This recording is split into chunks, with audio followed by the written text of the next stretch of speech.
This is the Writ theme song. I can't do it. I tried. I'm no singer. A for effort. You give it a go. I dare you to do better. This is a Writ theme song.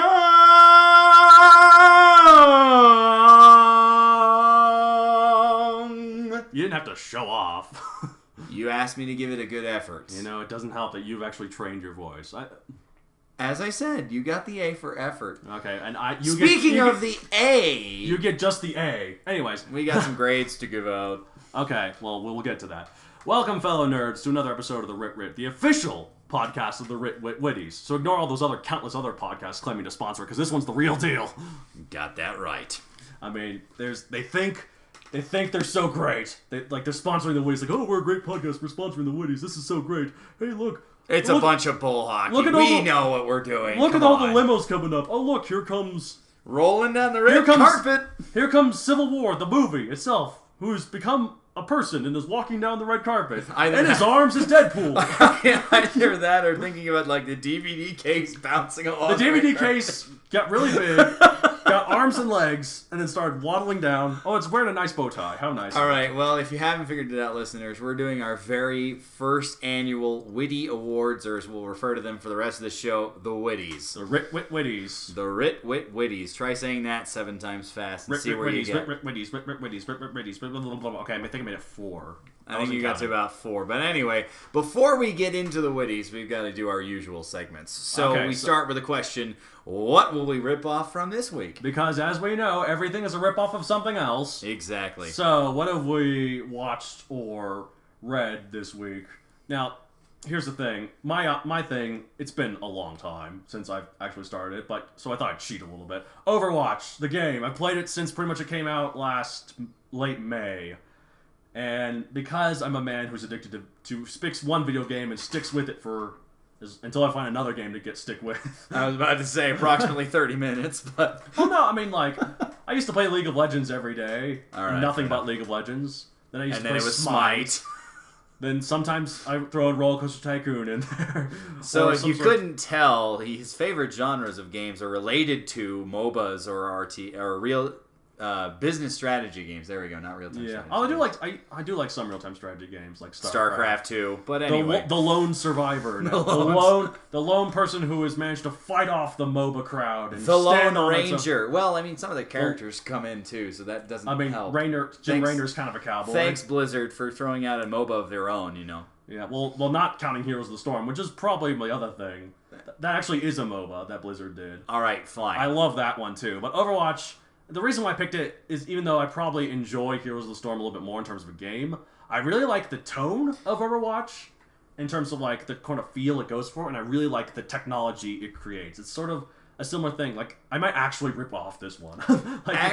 In other words, he's essentially a Blizzard fanboy to the point where if he moved to South Korea, he would probably fit in just easily. No, those people would destroy me. I have to play with us unskilled Americans in order to stand a chance.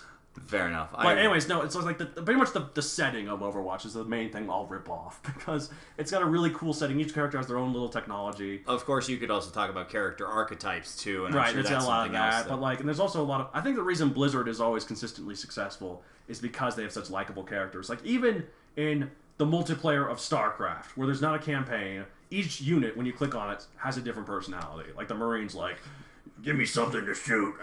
The Fire Red's light it up. To say nothing about the Blizzard tradition of having the silly quotes if you click on it right, times. Exactly. Yeah. But then the Zealot's my life for hire. They all have personalities, even in multiplayer. So people grow to like each of them. And they put a lot of time into it. I think that's what makes Blizzard such a successful company. Is right. They really put their heart into the games. Absolutely. They've been known to cancel games just outright if it's not meeting up to their standards, like StarCraft Ghost. Which, maybe that's something you should keep in mind, writers. It's also something else you might consider ripping off. But at the same time, do what they do as well, and they cancel some games, but they keep their ideas in other projects. Like StarCraft Ghost was a third-person shooter that they were going to do, and they kept delaying it over and over and over again until finally they just gave up on it. But the main character of it, her name's Nova, and she's like a ghost. A ghost isn't it's like a special kind of unit. It's not an actual ghost. It's like a special kind of special ops agent in StarCraft. But She's in the canon. She's in StarCraft 2. She's in Heroes of the Storm, and she just recently got her own StarCraft 2 campaign called Nova Covert Ops. But anyway, so they kept ideas they liked from the thing they canceled. And similarly, they had an MMO plan, a massive multiplayer online RPG called Titan, and it was gonna be a really big thing. It was gonna be their first new IP, and then they canceled it. But then out came Overwatch, and apparently it was later revealed that Titan was gonna be Overwatch. Like, it was in that world. It had the same characters. Like Tracer was in it, but it was a different kind of genre. But they're like, hey, this works better as a first-person shooter. So, point of this, listeners, is that if you have an idea and it's not working quite as well as you might like, and you scrap it, that's no reason for you to not take some ideas. Like another instance for my writing, personally. And sorry, I looked like you were going to speak, but back in the day, I wrote this fantasy trilogy, and one of the main antagonists for it were these robots called the Zlur.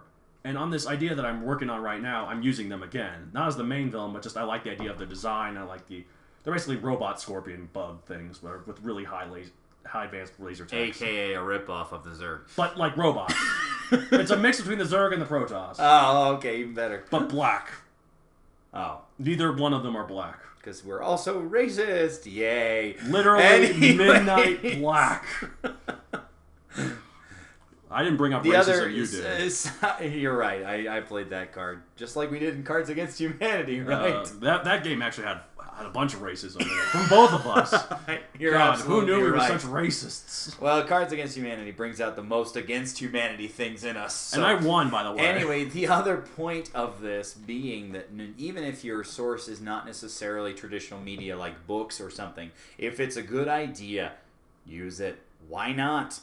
We'll talk a little bit more about video games, but hopefully it's okay for me to talk about what I'm thinking about ripping off this week. Go ahead. I mean, I'm just going to sit here and relax and listen to you. I'm sure you're going to like to go here. All right. Well, listeners, you might realize that, there were a couple of big Star Wars things in the recent past. What's Star Wars? I've never heard of it. Sorry, go on. I'm not even going to give you the elevator pitch. You're just wasting our time. But anyway, I went to watch Rogue One recently, and there was something I really liked about Rogue One's approach. And I'm going to tell you, there are a lot of people I've heard that were not fond of Force Awakens, and admittedly... I'm one of them, holding my hand up. Yeah. You can't see it, but I'm holding it right in front of the microphone. Yeah, and you still can't see it, because that's not how microphones work. Exactly. But anyways, it's one of those things that The Force Awakens was very much a rehash of the plot with New Hope. It felt like. And so a lot of people didn't like that. And to be fair, it is. And to be fair, that was their intent. They wanted to get people back in with a very Star Wars movie since people didn't really like the prequels. This is a brief tangent, but it's kind of like what they did with the 5th generation of Pokemon, where they created a new game where everybody had to start over. There were none of the old Pokemon available. I believe you. I've never played Pokemon. That's something you should... Well, we'll talk about. I never had a Game Boy. Wait, no, I had one once. Anyways, I saw Rogue One, and they told a story that kind of captured the in the middle. Now, most of you savvy listeners out there probably realize that they kind of axed this massive, overbearing EU canon, and expanded universe or extended universe, and they decided to basically say only the episodes and some of the stuff we've created since basically it was acquired by Disney is actually canon. And Star Wars Clone Wars, oddly. And basically, Rogue One is one of the first entries into that time between stuff, other than like Marvel's comic efforts, to put other names and other characters into the Star Wars universe. And so Rogue One, of course, the idea that it's telling a separate story to expand the universe around you. I really like that idea, especially for those larger epic type things. We are both big fans of the Marvel Cinematic Universe, I think that's fair to say. And it's kind of the approach that they did, but in reverse. Obviously, they planted the seed and then built on it, as opposed to, we have this existing structure, but now here's something to fill the gap. And I really like that idea. Well, here, another example that isn't from Star Wars or Marvel. You mean not Disney? Nope, it's Warner Brothers, if anything, but not DC. Oh, okay. So Lord of the Rings, it's owned by New Line did it, and now Warner Brothers owns New Line, so it kind of. Oh, I guess it is Warner Brothers. I didn't know. Okay. Anyways, they had a game called Battle for Middle Earth. It was like an RTS. Speaking of RTSs, now the first Battle for Middle Earth, it had a campaign. It was basically just a movie campaign. And the game itself was basically just all the stuff for the movies. But then for the second one, because there was a sequel, because it was successful enough, they actually got the rights from the Tolkien estate to use stuff that wasn't in the movies in the book. So the campaign for that was basically these side stories featuring these side characters that weren't in the movies, but they were in the books, and they were like the thing that were happening at the same time as the main adventure with the Fellowship and Aragorn and all the other, and then Frodo and such. Like, it was side stories that weren't in the movie, but you could play them in this campaign. That was kind of cool. It was to point it out, though, that was in a video game, so it's in a different medium. I know, but it's doing the same thing. It's expanding. You're right. Even though it was already, and it's not really expanding because it was all in the books. Well, it's just retelling it. But it's putting it into a new medium. Right. But the reason I talk about Star Wars is that it's in the same medium that the others were in, and so that's kind of the neat thing. I mean, with the Marvel Cinematic Universe, obviously they have Marvel Comics to base on, and Marvel Comics kind of go everywhere. They've got this multiverse, and because it's unlike so movies, unwieldy. they never expect you to have read all of them. Like, well, it's not really possible. I know. So they have to make them so you can just hop in. Dollars. You can just hop in whenever. Well, each book has its own jumping off points for arcs and stuff and like that. And, writers do a very good job of trying to tailor their stories to that. But, Marvel Cinematic Universe has had a very linear, very organized approach. However, in this particular instance, it's the opposite of what I'm talking about, because they kind of started from small and went too big. They built up to Avengers in Phase 1. And it's all connected. Except for the occasional Guardians of the Galaxy. But anyways, I think they should expand it more, though, personally. Like, it doesn't have to be so linear. Like, I think, just to throw it out there, I think they should do a Marvel Zombies movie.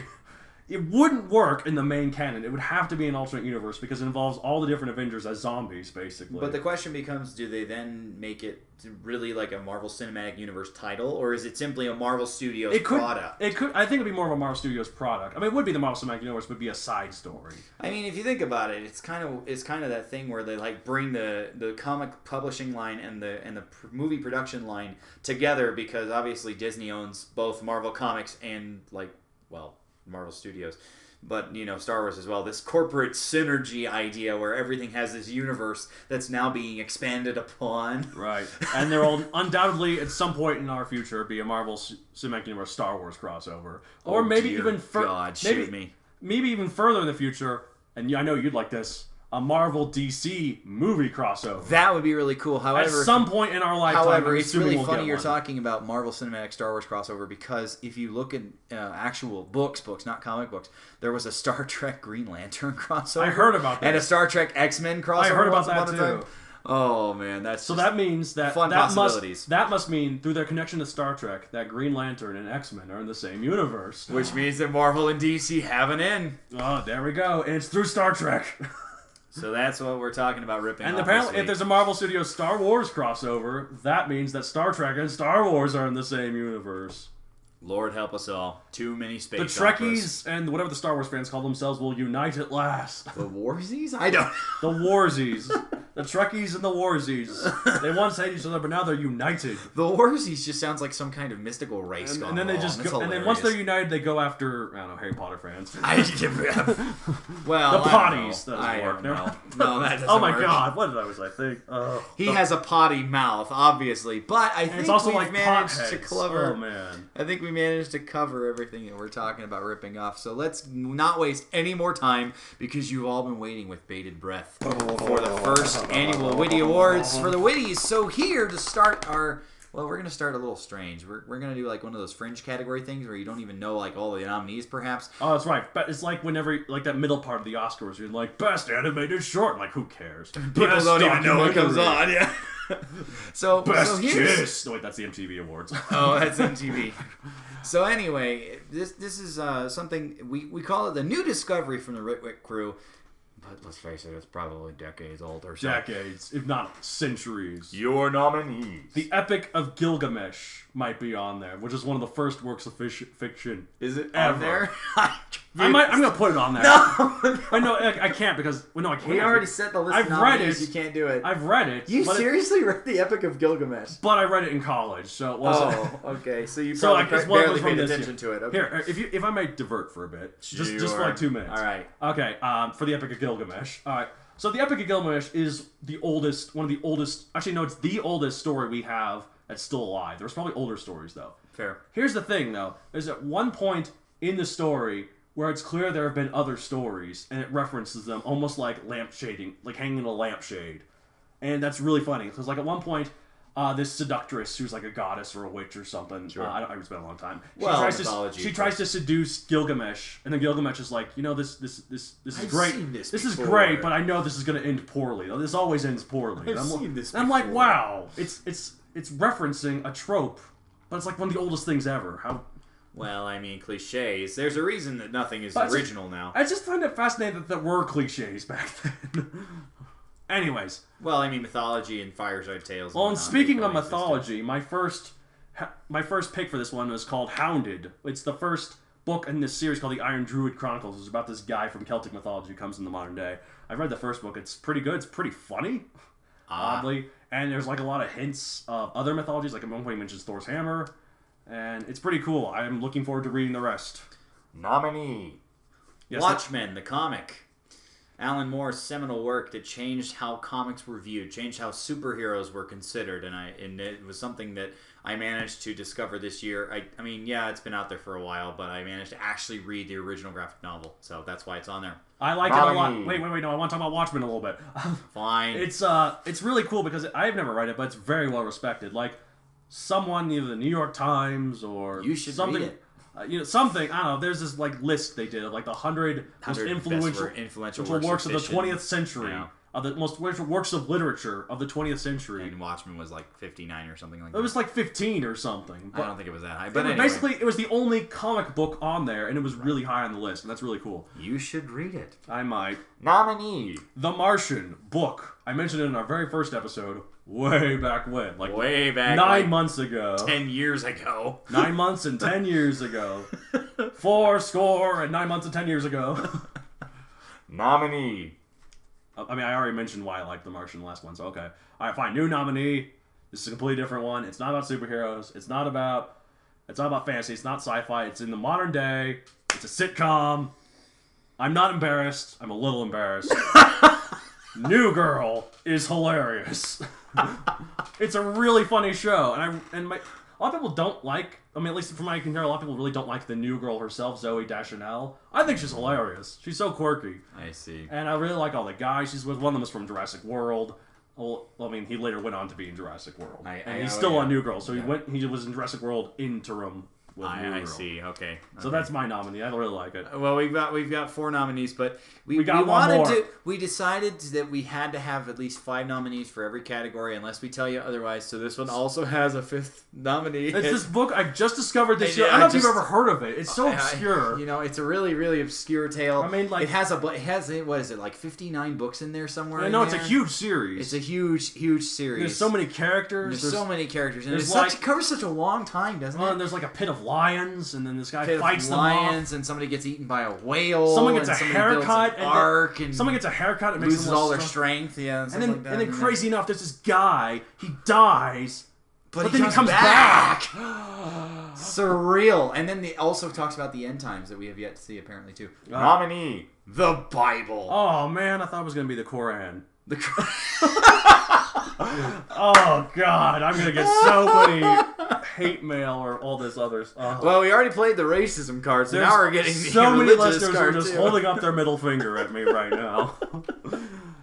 All right, but anyway, so there are our nominees for this category because obviously there are 2 of us. We're gonna actually award a win for each of us, and we'll save some of the suspense. Donald's win for New Discovery is I'm opening the envelope. It's New Girl. I can't help it. It's really funny. I like humor. He's a sucker for humor. I appreciate a good joke. I get it. At least from the fact that it's That's why I put up with you. You're a good joke. Oh, okay. I appreciate the vote of confidence. Okay. And the win for David is... Gotta open my envelope now. Watchmen, the comic. Let's be real. It was the only nominee that I actually talked about, so you should have figured out that was the one I was going to do. And obviously, our both combo nominees. Combo win is the Bible. Yeah, the combo win is the Bible. It's so good. You guys should read it. Yeah, you really should read it. Okay, so we're moving on to our next category now, and that is another fringe category. But here's something that we talked about this in planning for this episode. There's a lot of stuff we haven't read yet, or watched yet, or played yet. And some of these things are so egregious. Some of them are so bad. It's just like, we need to discover so we can rip them off in 2017. Yep. So for that category, here we go. Nominees. For the works we need to discover / rip off in 2017. Nominee. The Wheel of Time by Robert Jordan. May he rest in peace. Nominee. Oh, we're just going to list them all in a row? Oh. Yeah, for now. Okay. I won't edit this out. It's funnier. Okay. For me. Alright, sorry, go. Nominee. Rest of the Iron Druid Chronicles. Nominee. Rick Riordan's in his huge library. Rick Riordan. Rick R. and his library. He did Percy Jackson and The Lightning Thief and the series of the Olympians, and he's also done, I believe, Atlantean and Egyptian stuff. And but recently Norse. We need my favorite. Sure, because he's writing Norse stories. But anyway, trying to diversify the profile a little bit. I'll say this one, by the way. Nominee. DC movies and TV shows. I like The Flash. You should give it a watch. I probably would appreciate it, but I haven't gotten there it's yet. It's on Netflix. Wait, you don't have Netflix? Yeah, well... You can borrow mine. We'll work on that. That's why I watched New Girl. Nominee. Agents of S.H.I.E.L.D.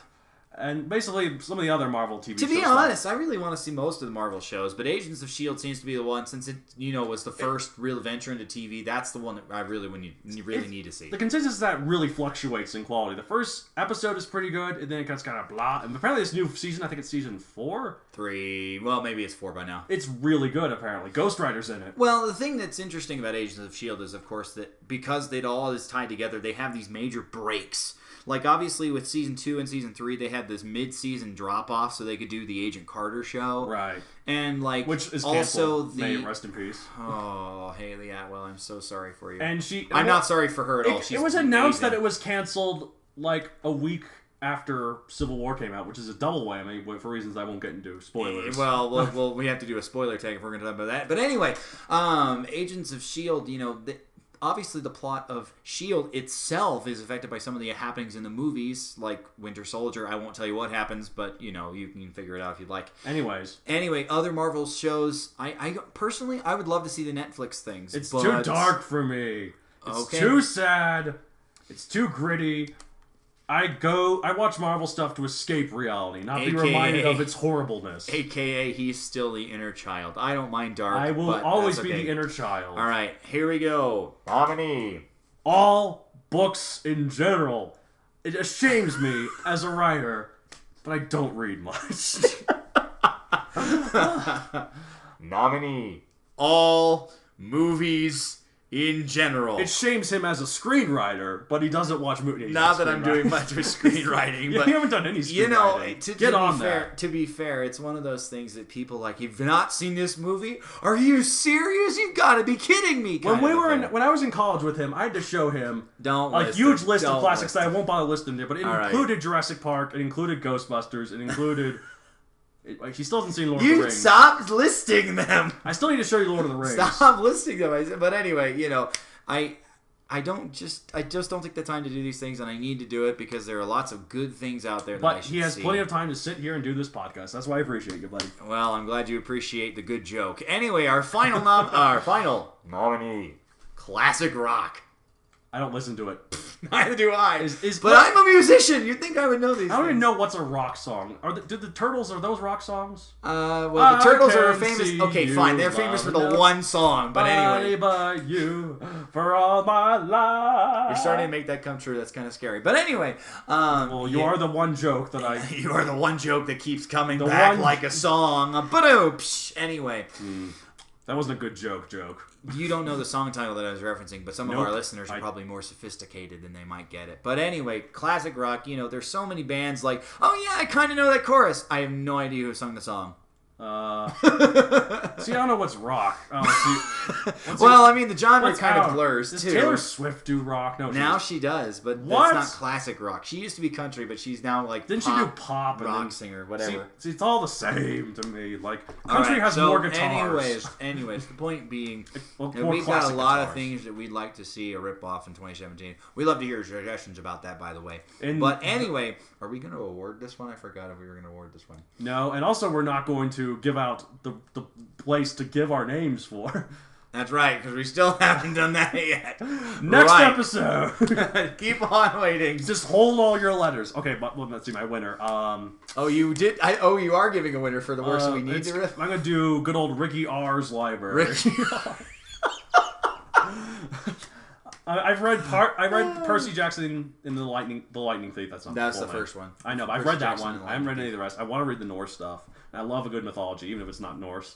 Sure. And I would like to read the Egyptian stuff because I don't really know too much about Egyptian mythology. That's fair. I'm torn between Robert Jordan and Rick Riordan, honestly, because they're both kind of similar in my mind. But I think outside of books, since he did that, I'm going to go with my winner. I think I'm going to go with the DC movies and TV. Now, by DC movies, I also mean catching up on the rest of Christopher Nolan's Dark Knight trilogy, because I still haven't seen Dark Knight Rises. Again, how in the world have you not seen Dark Knight Rises? Guess what? It is entirely okay. A lot of people think that ends the trilogy with a whimper. Well, that's okay. I also need to see Batman vs. Superman and Suicide That is Squad also okay. But by the way, speaking of which, that's a great segue into our next category, which is... Works we'll never rip off, ever, from 2016. AKA our least favorite work of the year. Do we need to talk more about this category, or should we just go with the nominees? Sure, let's just go with the nominees. All right. Nominee. Batman v Superman. What a disappointment. I haven't seen it, so it's all Donald.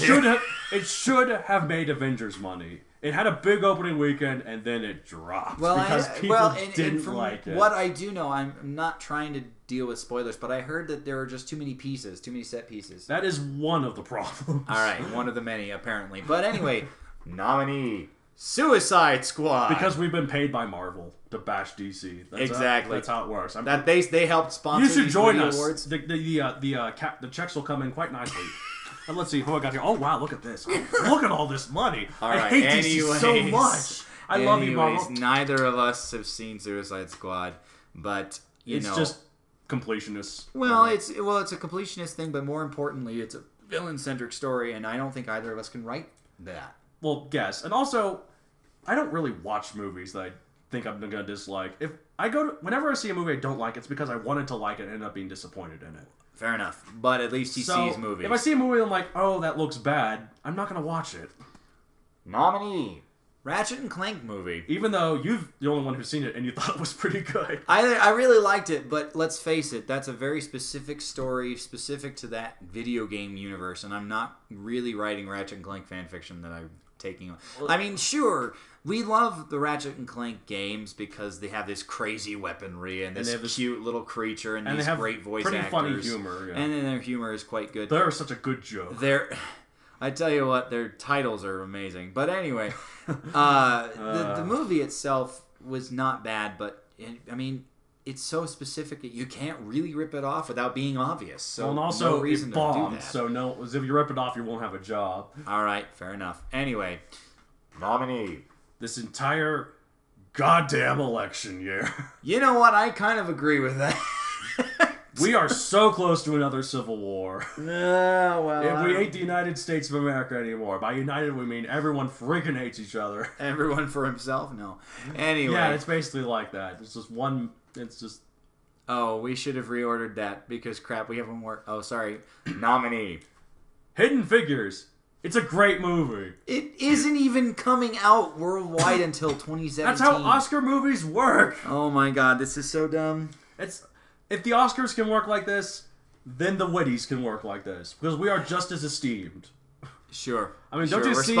We're sponsored by Marvel. They're sponsored by DC and Warner look at Brothers. Batman v Superman walking away, up in the tux. I mean, he looks. People are booing him off the red cart. Anyway, he's brought Suicide Squad with him. I just gotta throw this out there. I think that Hidden Figures looks like an amazing story. The reason why I put this, it's based on an untold true story about the right. It's based on these. It's about these black women, these African American women who race card.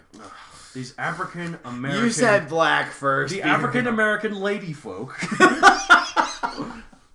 Who did a lot of work. As much PC as possible, Marvel. Keep paying us, please. Who did a lot of work on the Apollo program. By Apollo, I mean music god. Oh, Pick whatever one you want. Sure. Roman or Greek. Anyway. That's the Roman version of Apollo. They're the same name. Really. For God's sake. It is. Hey, look at that joke. But anyway. Alright. Oh, yeah, nice one. But anyway. Anyways, the reason I don't want to rip it off, though, is because I'm never going to write anything like that. Yeah. It's a drama. It's I an inspirational. like the drama thing. But It's an inspirational historical story, and none of that is good for me. I like fantasy. I like. This is kind of a litmus test for me as a writer because I really love getting into characters' heads. But keep in mind that I am the exact opposite demographic. I am male. I am white. No, I think it's for people like you because African American women and all the other people who might be about, they get it. Like they've lived it. It's for us to see what they went through. Because they were so hidden before. Let me just clarify. I only put that in there as a joke, so we can have 5. Well, we needed to have 5, but the biggest joke was the election year. But anyway, we need to come up with... You are no joke. You are the most serious...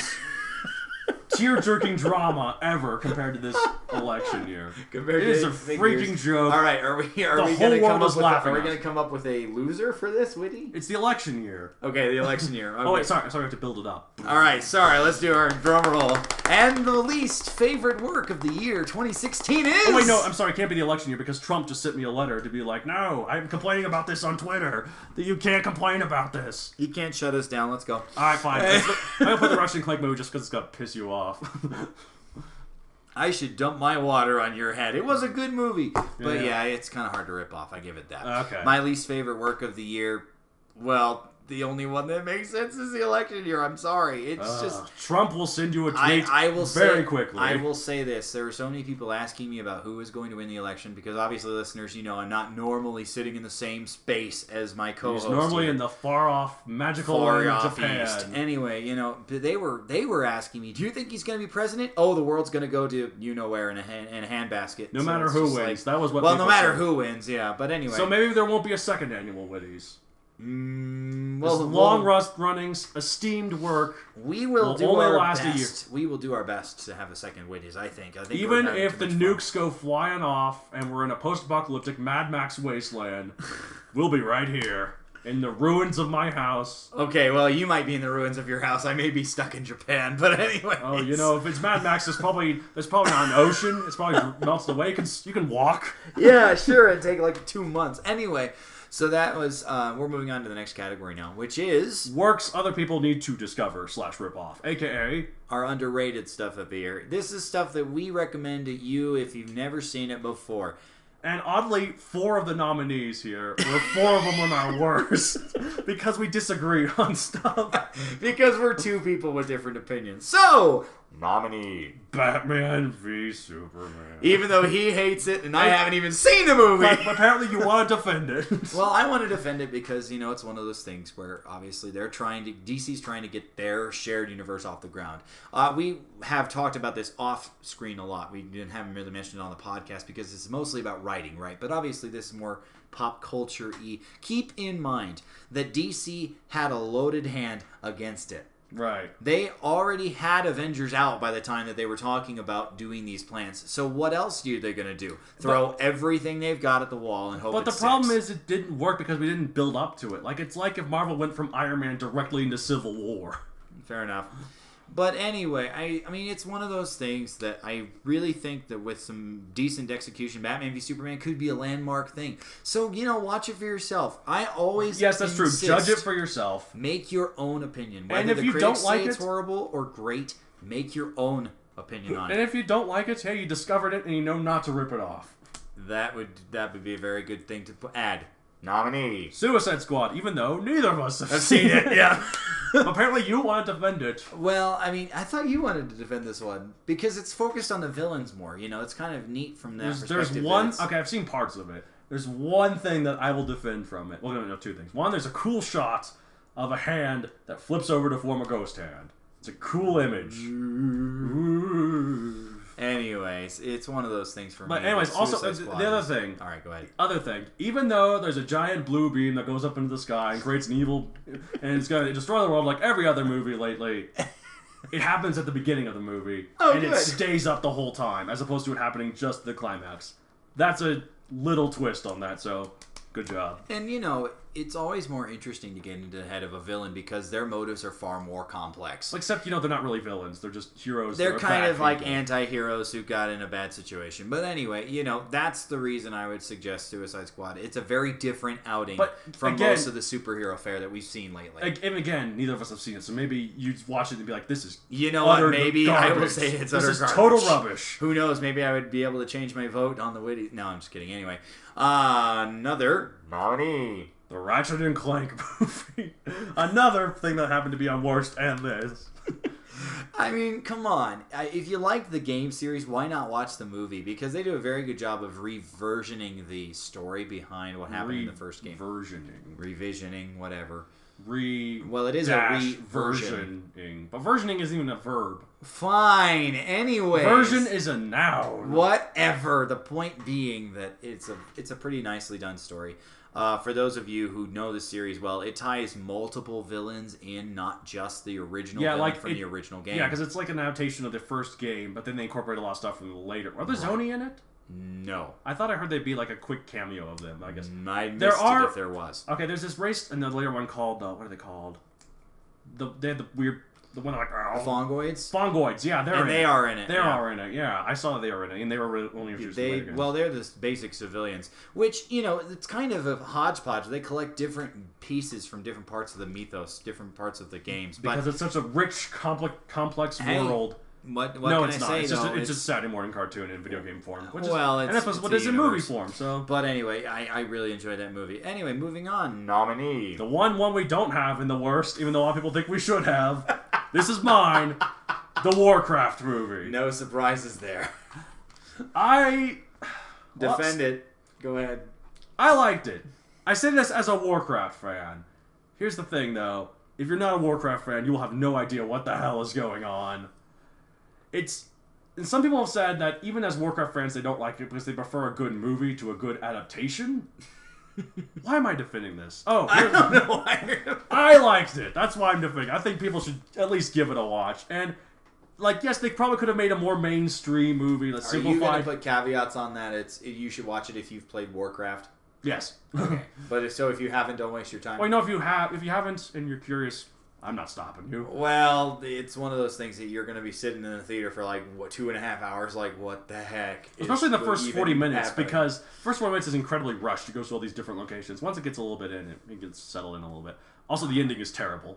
Why am I defending this movie? I don't know. Okay, here's why I'm defending it. Okay, like I was going to say, they could have simplified it, made it more mainstream, combined things, it wouldn't have been a Warcraft movie, though. It might have been a better movie. But it might not have been a Warcraft. It would not have been a Warcraft movie. It would have just been a craft movie, or just a war movie. It's just a generic fantasy war movie that people are like, oh, this is a rip off Lord of the Rings. Oh wait, they did it. We've already had so many of those. Okay, here's the thing I will defend about though, and this is not just for the movie itself; it's for the director and how our listeners should handle their writing if it gets bashed. So the director, Duncan Jones, he's a big Warcraft fan, and this is the movie he wanted to make. He put a lot of passion to it. It didn't do that great. I mean, It bombed in the U.S., but did amazing in China. I think it made its budget back.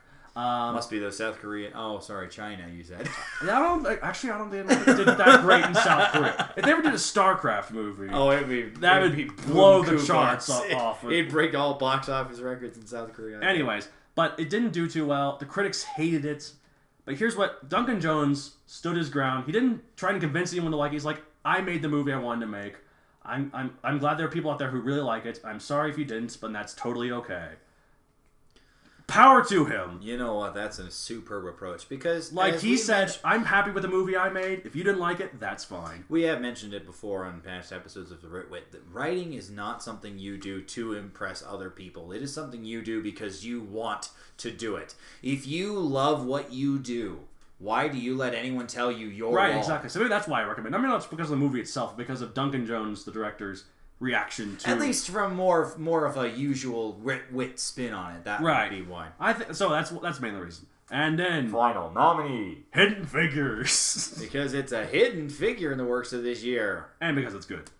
It didn't even come out into it. It came out on Christmas. Okay. Once it gets nominated for all the Oscars for the 2016 movies, you can argue with them about it. It's only been out for 1 week of 2016, and that's in wide release. It was in a couple of theaters. on Christmas of last year. That's how they work. Oh, I don't understand the Oscars. But if we're going to mimic the Oscars, then we can do it too. So that's why it's on here. Now, all right, we got our nominees. Are we going to come up with an individual? I don't know. We're so professional here, folks. All of these are crap. So it's works other people need to discover or rip off. Okay, well. I'm going to stick to the Warcraft movie just purely because I think people should check it out, and I think the director is a good inspiration for writers. Do you agree? If not, we can discuss. I like your reasoning, but I think I'm going to go with Suicide Squad because it's far more mainstream. More people are likely to see it, you know? Even though I'm going to consent and do Suicide Squad because... Because why? Captain Boomerang is pretty funny. Captain Boomerang. Oh, he always loves Australian accents. Jai Courtney in the one role that people like from him. Well done. That's how you know the movie's great. Jai Courtney's the best part of it. I think it's probably going to be Margot Robbie, but we'll never mind. We'll talk about that later. Yeah, maybe. Will we? Well, who knows? Who knows? We haven't really seen it. All right, fine. Now, after a long and grueling ceremony, this was the hard part. We got through the worst part of the year, so we're on to our next category, which it'll be the final category, sort of. It's the big esteemed one. It's been so long. There's been so many boring ones. Best animated short, best kiss. We'll rip off the most from 2016. AKA our favorites. You know, who cares about formalities and subjectivity? Best work of the year. All right. Nominee. Civil War. Do we want to do discussion? And we'll do it afterwards. Okay. We'll do all the nominees. Nominee. Civil War 2. It's so many two. It was two people to say. That was the comic. Yeah, the comic. Nominee. Rogue One. I haven't seen it. Nominee. Overwatch. I haven't played it. Nominee. Deadpool. So awesome it requires two people and probably a voiceover of Ryan Reynolds. Even though Civil War 2 did also, apparently. Even though I haven't read it. I haven't read it either. I just know what happens. Why the hell is it in here? Because it's Civil War, dang it. They tried. Anyway, we'll talk about that when we talk about the nominees. Anyway, nominee. Doctor Strange. Ooh, Ghost. Wait, no, there's no Ghost in it. That wasn't whatever. There was astral form people. Nominee. Hamilton. I'm rapping even though it's colonial times. I don't know any of the songs. Neither do I, to be fair, but we had to put something that wasn't a movie or a video game. And it's a very cultural thing now. Or a comic. Okay, let's talk a little bit more. Let's talk Hamilton is not a comic. No, I was saying other than a comic because we have Civil War 2 I as know. a nominee. I'm silly. All right, so we should discuss this. All right, so here's why Civil War 2 is on there. Civil War 2 was kind of, a marketing push for Civil War in a way. Because, corporate synergy being what it is, they wanted to put out a comic that would draw attention to the concept of heroes fighting heroes over this... Well, it's like... this philosophical That's divide. why a lot of video games based off of movies that come out the same time as the movies usually aren't very good because they try to rush it out. That's fair. At the same release date. Well, it wasn't exactly the same release date in Civil War 2. I know, but the thing is they like to tie it all in together. Some delays and stuff. And you know how comic events can get, especially ones that are far-reaching, where you get tied into everything.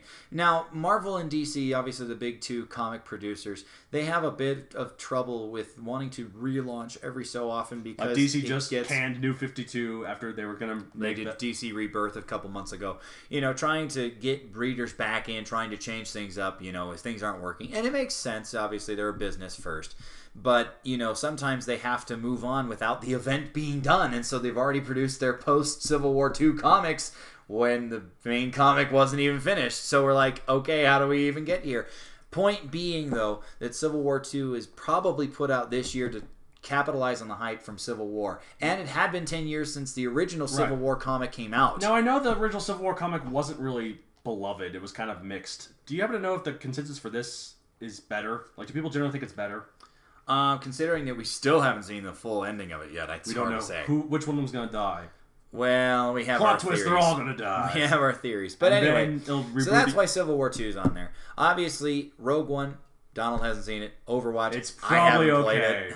That one's amazing. Overwatch. But It's a first-person shooter. I can't corroborate. I'm not fond of FPSs. Anyway, Also, your computer is crap. Well, that's beside the point. And you don't have a PS4 or Xbox. Well, that's beside the point. But anyway, Hamilton's on here because, again, we wanted to have something that wasn't, mainstream media. And it's the big and thing honestly, now. it is like the biggest musical that I can think of that came out this year, and that Tickets does appeal to me. are still sold out, and they will be. Well, Originally, it was until August of this year, but then after... Wait, no, I'm not going to get political. Well, hey. Basically, something political happened, and now it made people rally behind it. Hey, it's going to be a Broadway show, which and means now it's going to be... tickets are sold out until like September of next year or something. It's going to be interesting and good for them. I don't know any of the music. I know there's a fun rap section, which is what he was trying to allude to. I'm a Hamilton, and I'm signing my thing on the Declaration of Independence. On the Signing my name, my John Hancock. Oh, look, there's John Hancock over there. He's signing his name big so that way the guy can read without his glasses. In case you're curious...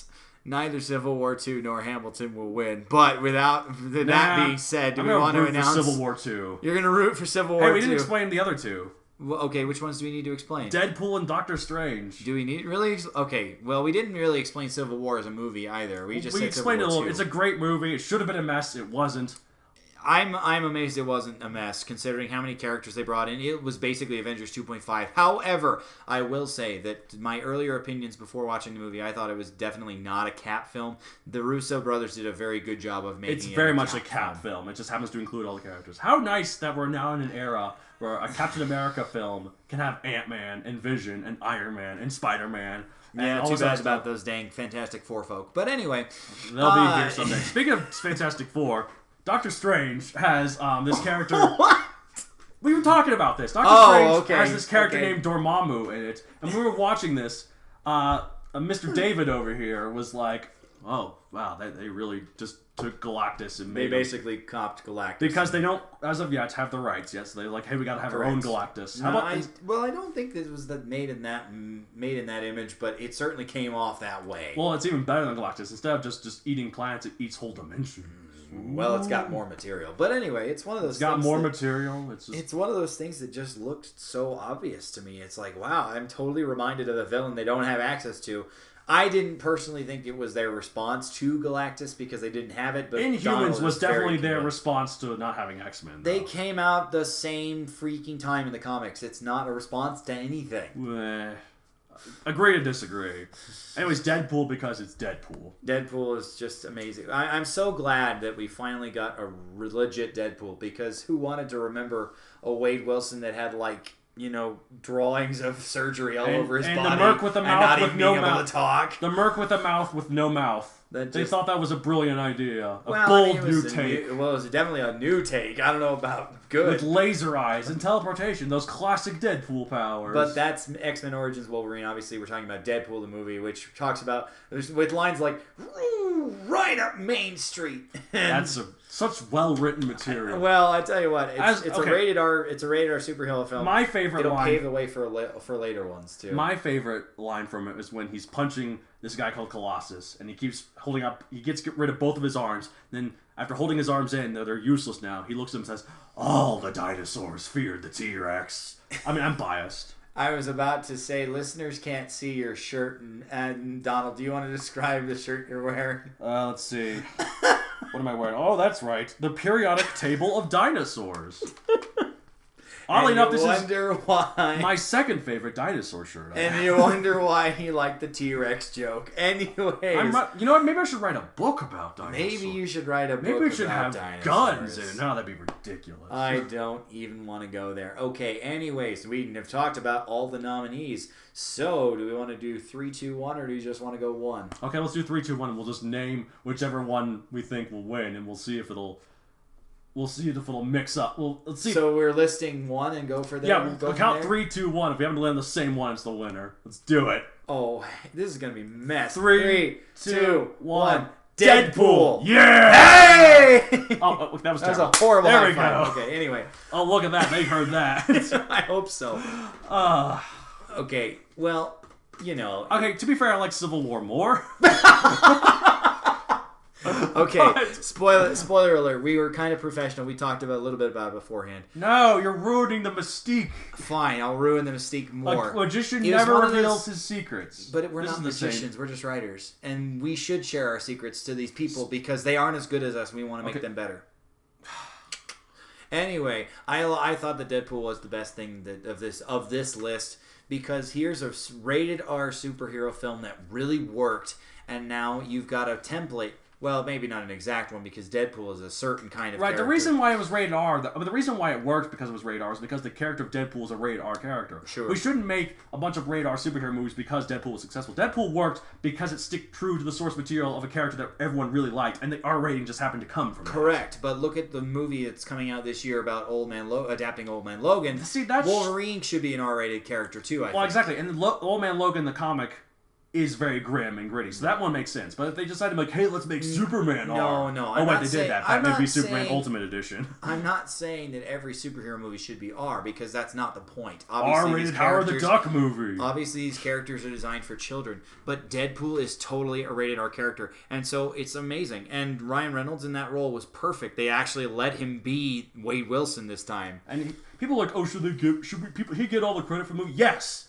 He was the one who pushed it forward. He's the one who leaked the test footage. He's the one who put his heart and soul to make it. I tell you what, it it wouldn't have been a movie without him. It wouldn't have been nothing. Thank you, Ryan Reynolds. And thank you for standing up to the mean people at Fox. Like, Mean media at Fox. They could never work. People would never... But let's let Donald have his chance talking about what his goal was too, because obviously you mentioned that you like Civil War better. Civil War's my goal. I just think it's a better movie, but it's a better movie. But here's the thing: I expected it to be a good movie, and it was a good movie. I did not expect Deadpool to be as good as it was, so that's why I gave it. Fair enough. And honestly, Civil War is my two. It was my silver. My medalist. silver was Overwatch. And here we go with the eye rolls. Cheers, love. The cavalry's here. Thanks, Tracer. Love diva. Anyways, Is the this point easy being, mode? the point being, I couldn't possibly agree because obviously I have no experience playing Overwatch. Here's the thing. I'm sure it's a fantastic game especially for people who like Halo and stuff. It adds a lot more variety. Oh, let's break it down. Sorry, I'm just gonna do quotes. You're doing way too much of them. Die, die, die. If I die, can I finish this podcast with you? No. Then be quiet. I'm going to consume your soul. Anyways, because I am Reaper. I also wanted to point out my third place choice was Doctor Strange. I like Doctor Strange because here's a ticket to the Marvel mystical universe. In Marvel Cinematic Universe. We really haven't had any characters tap into the magic side Thor of things. kind of, but they said it was basically really advanced technology that seemed like magic too. Thor explained it off as magic and science and magic are the same thing in my world. I mean, that's all it was, and they just pass it off, you know. Well, here we finally have a character whose main source of power is mystical, which opens up a whole corner of the universe. You could possibly see Marvel Zombies now that we have multiple dimensions that Dormammu eats, you know? Maybe that's how it ends. Dormammu just eats that dimension. Well, hey, that'd be a better ending than the actual comic, in my opinion. I don't even know how the comic ends. I just like the idea. But Marvel Zombies is just a novelty thing. It's just like a toy. It's like a Jack in the Box. You roll it out. Oh my gosh, it's surprising. And okay, put it back in the box. Right. You know, but anyway... My point of Doctor Strange is good because it allows us to access a new part of the Marvel catalog. And let's face it, Marvel's got its feet into like every possible arena in their superhero shared main universe. I would not be surprised within 10 years we get a Squirrel Girl movie. Like, totally serious. I think they could make it work. They get this actress who is really funny, and then they play it like sort of like the way they did Ant-Man, except maybe not revealing why it's actually cool. But playing it like a comedy, I think they could do it. You know, it would be ballsy. This is a quick tangent. I don't know if many of you are familiar with other comic publisher Valiant. They have this new superhero who's a plus size girl. Her name is Faith. By plus size, do you mean fat or do you mean? By plus size, I mean plus size. Anyway, I just make sure you don't mean. Do you mean fat on the belly or fat on the chest? Well, plus size is plus size everywhere. I guess it's both. It's all fat. Wow, we are so sensitive on the Writ. I'm so sorry. I mean, look, boobs are fat. That's what they are. The reason why this came up is because I think that a perfect casting choice for that will be Rebel Wilson, who, of course, played what was the fat Amy in Pitch Perfect. I've never seen Pitch Perfect. She has such an attitude about her, and she It's knows no new she's girl. big. And no, it's not. It's no new girl. It's a music movie, and I really like it. But anyway, it's one of those things. But I was thinking about what about Rebel Wilson being Squirrel Girl, but then I realized that they do distinctly draw Squirrel Girl as a fairly petite girl again. So how about Amy Schumer? No, she's kind of... Amy Schumer is not really petite. Plus, she's probably a little bit too old. How about the girl playing Negasonic Teenage Warhead in Deadpool? No, I don't know if you can really cast her in a Marvel Cinematic Universe if things with Fox might start, turning around and start collaborating more with Marvel. Because here's the other part. Now that Sony is going to try what Spider-Man, see how that works. You can bet that if it does, that Fox is going to want in on that. Right, exactly. So then they might use Negasonic again, which means she couldn't possibly be another character. Did you know that when writing Guardians of the Galaxy Volume 2, James Gunn, he always wrote it with Ego the Living Planet in mind, which is going to be in the movie. But then he later found out they actually don't have the rights to Ego the Living Planet. Fox had them. But so they did a trade so that James Gunn got Ego the Living Planet and Fox got Negasonic Teenage Warhead because they actually didn't have the rights to that either. What a strange little coincidence, I guess. But so they got made to work out a little trade. So my bronze was Doctor Strange, and Donald, your bronze was not Doctor Strange, Deadpool. Even though I really like Doctor Strange. I'm sure it was his fourth. All right, well, let's get this going. We gotta keep going. We got a couple of just fun categories now. These are our fringe categories, and the first one is best running joke. Like you. Wait, no. You said I was a good joke. You're also sitting down. You're not running. Go out there and run, you joke. Oh, thanks. Anyways, so okay, nominee. He's got a point. Okay, we need to explain this. We have to explain all of these. Joke. We were watching Civil War, thanks to Donald. He showed me Civil War, and it seemed like every time somebody was raising an argument about why they were fighting, one of us would inevitably say, "Oh, wow, he's got a point."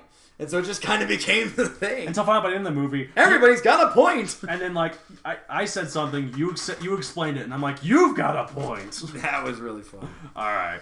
Okay, so nominee.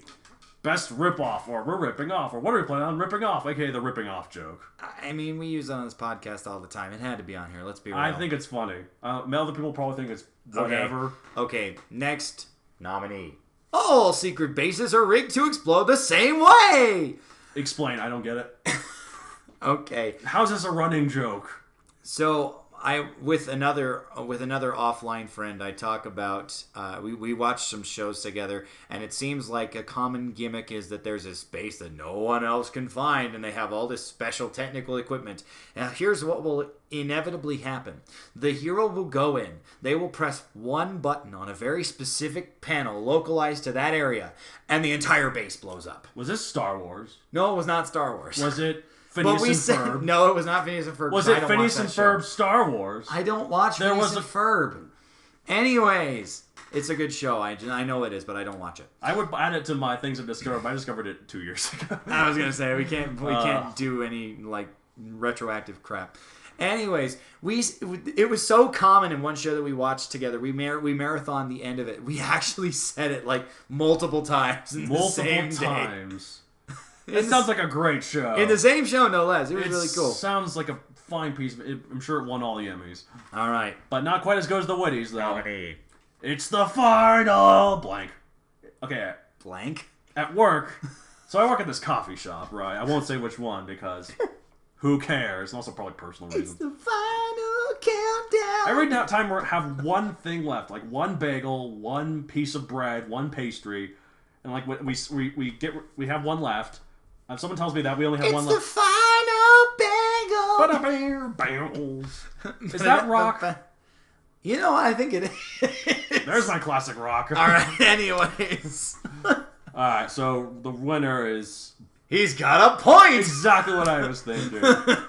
It's the only one that both of us mutually had other than ripping off, which finally, is kind of the tagline for the show. The most important category of all. This is more important than Best Kiss, so pay attention, it's folks. It's the one we had to think about the longest. It is, fittingly, the end of this episode. And by end, I mean rear end, best butt.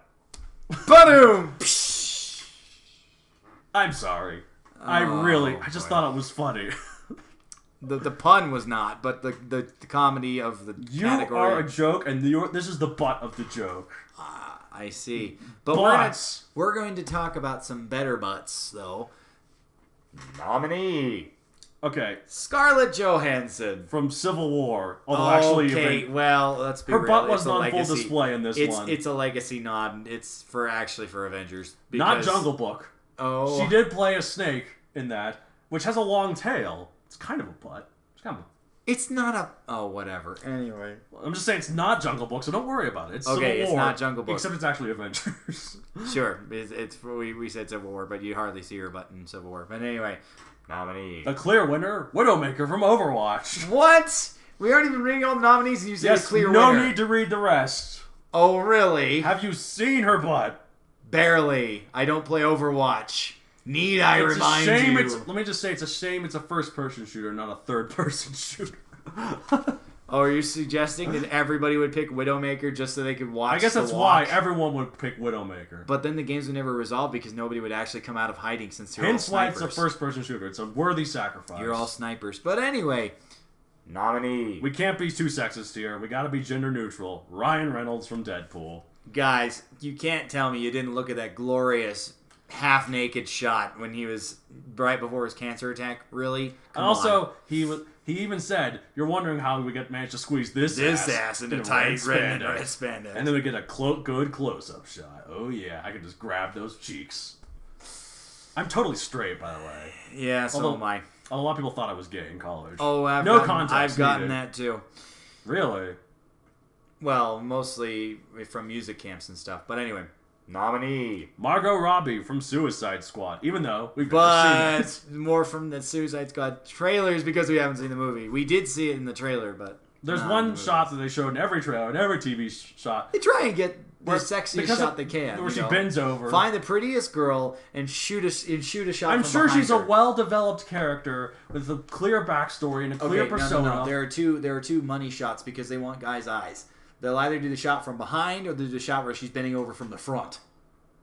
Where if I missed this one? Hold on, I gotta go Google the trend. No, I don't. No. I don't really care, honestly. I'm not suggesting that it was both because obviously they don't want to be that. But anyways, obvious. I'm sure she's a well-developed character, but she has a butt, so who cares? I'm sure she has a well-developed butt.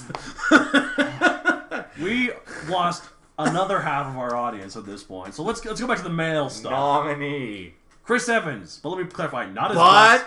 It's not his butt; it's his biceps. It's his biceps. That shot. Did you see the thing in Civil War where he sold by himself, pulled the helicopter back in, flexes it? Whew. Good lord! Oh, I would turn gay for that. That was amazing. I was turning gay for that. For those brief seconds, I'm like, I want you, Captain America. Come to me. Give me a hug with those massive biceps. Crush me. I just want to kiss them. Oh my goodness! Oh, it's just You cannot see how red I am turning right now. This is hilarious. He had such. I mean, his butt's probably okay. It's a little bit scrawny. But, But when he has those biceps, do you? It's got to be balanced somehow. He's got giant feet to make up for it. I don't know.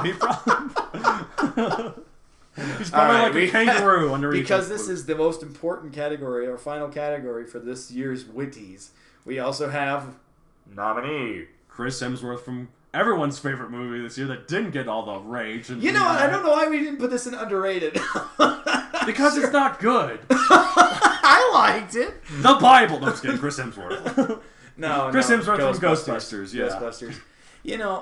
I mean, I really to throw this out. If anyone's seen the Ghostbusters movie, he comes in as this bumbling secretary because obviously all the genders are flipped, so the secretary's male. And the Busters are female. But, I really like what they do with his character. I don't want to spoil it for you in case you go see the movie. He has excellent comedic timing. Yeah, he's a pretty good actor. And he's quite a hunk. Well, he's got that. I mean, there's a reason that both of these... I mean, it's a reason that, 4 of these characters are all in Marvel characters. Chris Evans had that one shirtless scene when he first came out. Chris Hemsworth has one in every movie. And there's a reason for that. But anyway... Those pecs. Oh, I just want to hug them. He didn't make his pecs dance. That would have been like jaw dropping. But anyway, man, just. But his character. There's a point in time in the Ghostbusters movie where he's leading a dance and everybody is dancing along, and it's just amazing. You don't actually see his butt, but he shakes it real nice. So that's why he had to make the list. I'm sure I'm sure there were a lot of girls who were like, "Oh, Chris Evans." They reacted almost as much as I did with Chris Evans in that helicopter scene. And he almost went gay for that. But anyway, I might start to turn gay a little bit now. all Just right. thinking about it. So we've. Oh, how do we want to do this? We've got mine is obviously, and yours is obvious because Widowmaker. you said the obvious winner before we even read half of the nominees. To be fair, we should just end it there. And No, that's not fair because that doesn't give me a choice. I'm Okay, not going to choose Widowmaker. I don't play What's Overwatch. your choice? My choice would be ScarJo. However, For Ka, obviously. For Ka the Snake. no, not for Ka. Be real. For Avengers, that didn't come out this year. But it was Civil War she was in, and she was just fine in that. But And anyway, there was never a butt shot. there wasn't a butt shot. It was disappointing. It but was it's still just ScarJo. boring stuff like her But it's character still and her ScarJo. dialogue and be her real. compelling art. However, Who cares about that? I'm a butt. However, our original plan was if we couldn't come to a consensus, we'd have to do a runoff, and we just decided beforehand there's no way we could yield. As much as I would like to be Chris Evans, it's not his butt. It's his biceps. Well, it's his biceps, and so we can't really have him as a butt, and I wouldn't have really agreed with it anyway because of the butt thing. But technicalities. Yeah, I technicalities. still love you, Chris Evans. It's my specialty. Please They're still great. marry me. Apparently, you have to be enfolded in those enormous biceps and be crunched like a freaking nut, like a nut crack. I don't know. Anyway, it'd be great. I'm sure that's the way I want to. That's the way I would love. want to die. Hugged too hard by Chris Evans. Anyways, because neither of us could come to a consensus, our overall It's Widowmaker. actual best It's Widowmaker. butt- It's not Widowmaker. No, you got to shout your choice too. It's Widowmaker. ScarJo. Come Widowmaker. on. It is Scarlett Johansson. That butt is so good that she's called Widowmaker because any one man who sees it has a heart attack and dies. ScarJo birthed a meme because of her ass, dude. Widowmaker's birthed several memes. There was a glitch in Overwatch where, at the beginning, this was an accident. She activated her visor as her ultimate, and then her butt would get bigger. The developers had to have put that in. Had to have put that in as a joke, but but there's a gift for it. You cannot convince me that it's Widowmaker because here's the thing: Widowmaker is the only computer-generated image on this list. Are you saying animated butts aren't real? I'm saying that they animated aren't real. butts That's the whole aren't as point. weight as heavily in my mind. But they I can think be it's gotta be sculpted. ScarJo. They can be sculpted perfectly to the point where no real butts could compare. Realize, listeners, that this kind of argument is why we couldn't really decide on a winner. And also, we've been on best butts for like 10 minutes. So- The longest category we had before this was the best... best work of the year, something like that. Okay, So- fine. Let's give it an award. Okay, we're gonna say it on 3, and until We'll open we the agree. envelope here. One. Drum roll, please. I don't know. Anyway, Chris Hemsworth. Only because he swings his butt around. He actually uses his butt, which is amazing. I'm sure if we saw it from behind, it'd be great. You know what? I wouldn't doubt that. But being behind him in that moment in time would mean I'm actually, an actor. Or and I you'd wouldn't be here just the guy on with backstage you because he's doing on the stage. Witties. Well, let's just say the set piece doesn't allow for that to be backstage. Anyways. You don't have a shot of him looking out to the crowd, and you see the crowd, and you see him from behind, and he's just like swinging it. Woo, woo, woo. Point being, we spent way too much time on Best Butt because it's obviously the most important witty award we can hand If out. it was Chris Hemsworth's butt in this movie with Chris Evans's arms, I would be so gay. It would be permanent.